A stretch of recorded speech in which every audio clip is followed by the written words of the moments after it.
Idawit ang kanyang asawa na si Rep. Arjo Atayde. Pinalagan ito ng misis na si Maine Mendoza at ayon sa kanya, I sincerely hope and pray that the people who are truly responsible will be held accountable and that innocent individuals be spared from this mess.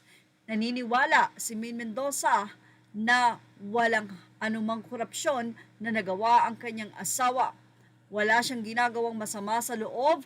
He has been doing his best to serve the people of his district in Quezon City since the beginning. Pumalag ang misis ni Arjo Atayde na si Maine Mendoza matapos nga pong masama ang pangalan ng kanyang asawa na si Arjo Atayde sa ilan sa pinangalanan ng mga diskaya na di umano ay nakatanggap ng pera mula sa kanila mula sa flood control project at mga ghost project. Nakalista ang pangalan ni Rep. Juan Carlos Arjo Atayde ng Quezon City at nakabalandra ito ngayon sa social media. Samantala, ano kaya mga ebidensya ang ipapakita ng mga diskaya sa kanilang mga itinurong congressman? Naniniwala si Maine Mendoza na napagbibintangan ng kanyang asawa at sana nga daw ay managot ang dapat totoong managot sa korupsyon na nangyayari ngayon, lalong-lalo na sa flood control project.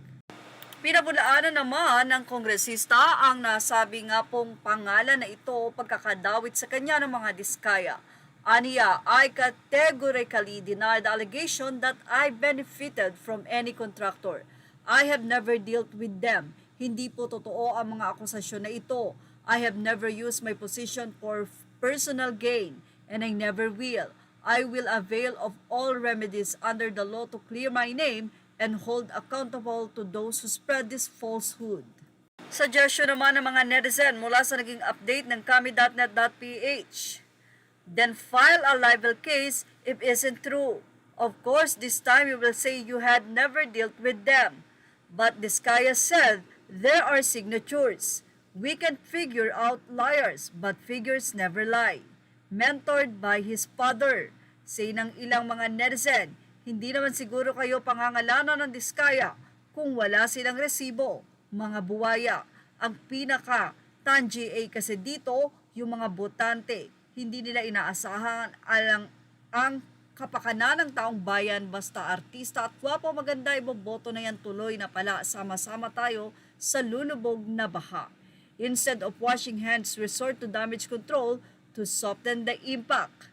Yan ang mga naging banat ng mga netizen na tila naniniwala sa mga naging revelasyon ng mag-asawang diskaya.